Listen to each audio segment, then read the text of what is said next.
So I'm going to go to Structure and then Views. And for our product-based, product-related to review view, I'm going to click Edit.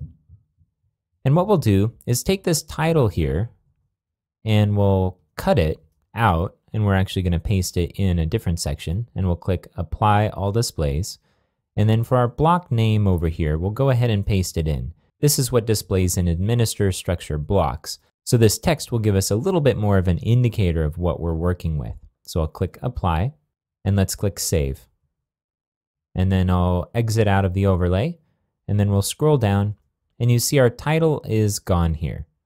So even though we removed the title from the block settings in our view, if we go to Context, we'll still see, if we go to Context, Structure, and then Context, and then we go to Edit our Review Node Pages context, and we scroll down and click Blocks, and scroll down to view our blocks, here we still have the title of our block displaying here.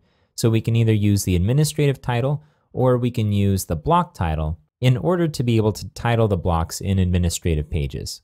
The only difference is that if we use the block title itself, we get this view colon at the beginning of the block title, whereas you don't see that here. So if you wanted to make it identical or a little bit easier to associate the block title with the fact that it's a view, you could add this view colon into the administrative title for the view block.